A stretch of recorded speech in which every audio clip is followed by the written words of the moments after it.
Hi friends, let's see day 7, some discussion regarding visual fields in glaucoma.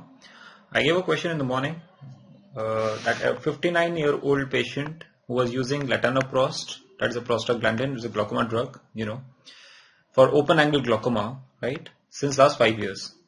On his follow-up visit, the intraocular pressure was 16 millimeters of mercury. Okay, so here you people get confused. See, normal intraocular pressure is of course less than 21 millimeters of mercury. Okay, that's the normal intraocular pressure for a normal individual. Correct? 16 is of course under 21, but in glaucoma, if a glaucoma patient is having very advanced glaucoma, maybe the 16 is also not a normal for him. Okay, so there has to be a target intraocular pressure depending on what stage of glaucoma the patient is. Okay, so the pressure is a variable thing. It keeps on changing. It's not important. The important is how to know about the progression.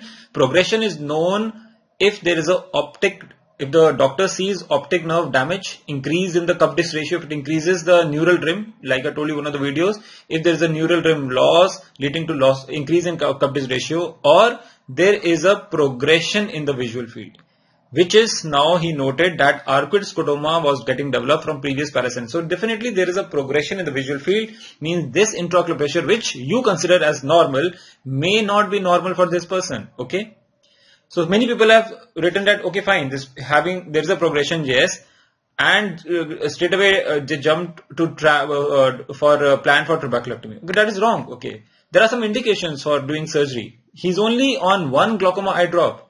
Okay, there are many classes of glaucoma eye drop. The indications of trabeculectomy are when the patient is not able to control his intraocular pressure on maximum medications, or there is a definite progression even after maximum medications, or if the patient is having intolerance to medication side effect, or if the patient is not able to bear the cost. So these are some 4 important at your level, some indications of doing trabeculectomy. So that is wrong. Laser iridotomy is done for angle closure patients. Okay, so that is also not correct statement. Why would you switch it? This intraocular pressure is not okay for him. So you have to decrease further pressure. Even if the patient is having normal tension glaucoma, you cannot say this patient is normal tension glaucoma or not. Maybe if the highest intraocular pressure was less than 21 before starting the medication, then the patient is normal tension glaucoma.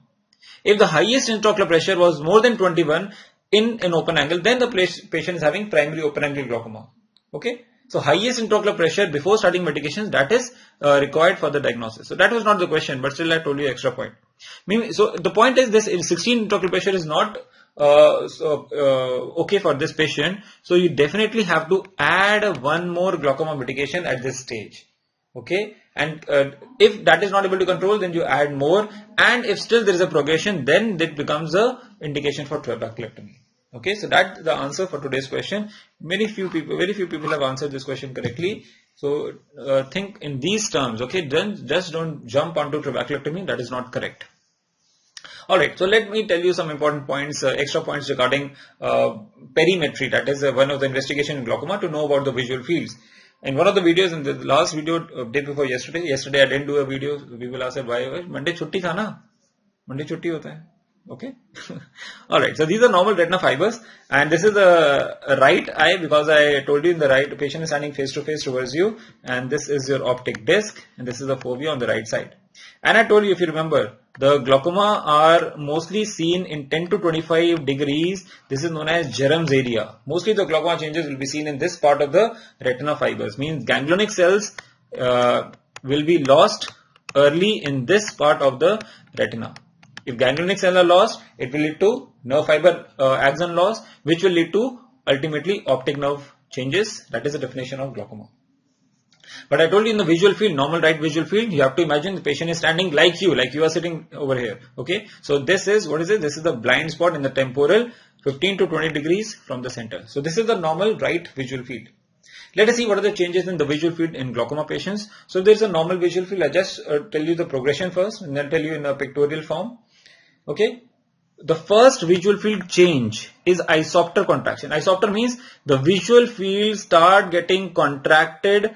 That is the first visual field change, and the blind spot is not included. That's why it is known as bearing of blind spot.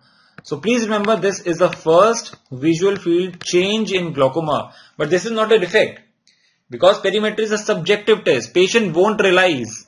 Contraction means, for example, a patient is able to see 70 degrees today, it is contracted to 65 or 60.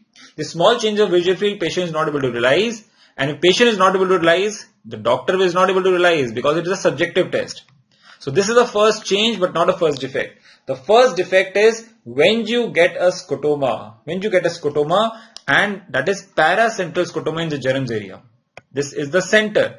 Paracentral, anywhere if you get a scotoma, that will be the first visual field defect in glaucoma. I'll give you in a pictorial form just now. After that leads to, it joins a blind spot, becomes cedral scotoma, then arcuate scotoma, a semicircle, arcuate, then double arcuate, like a tunnel vision, then some gap is left, that is a Roinez nasal step, and advanced field defect, which I'll just tell you. So this is how the progression increases. In our question, it was progression from cedral to arcuate, so that means definitely there was a progression. Okay, so see, this is, for example, a paracentral scotoma. That is the first visual field defect of glaucoma. Okay, first visual field change is isopter contraction. First defect in glaucoma is paracentral scotoma, and obviously in the germs area. And mostly it is in superior-nasal because this part, inferotemporal ganglionic cells, are the first to be lost in glaucoma. So obviously if there is something inferotemporal in the retina, it has to be supranasal. So supranasal paracentral scotoma is the first visual field defect in glaucoma. Then it joins the blind spot, becomes a cedral scotoma, then like a arcuate scotoma, then double arcuate scotoma. Okay, if more fibers are all the germ fibers are involved, upper and lower, it becomes a double arcuate. Now there is a gap. Roinez discovered a gap in the temporal side, so he noticed that there should be a gap in the nasal side. It's just a finding, Roinez nasal step. Then center is left. This is papillomacular bundle is still left. Because of this, the central vision is still left. That is like a tunnel vision, ring scotoma. If this is also involved, that will be central defect. That is advanced defect, central defects. But still, the patient can see up till temporal. Temporal vision is the last to be involved. Why? Because nasal fibers are the most resistant to retina, most resistant in the retina to glaucoma changes. That's why temporal vision is the last to be involved in glaucoma. Okay, and if more advancement, temporal vision will also be involved. It means the patient is irreversible blind. That's why glaucoma is the most common cause of irreversible blindness. So that is how the visual field progresses in glaucoma. And that is all for today. Let us see tomorrow. Thank you. Best of luck.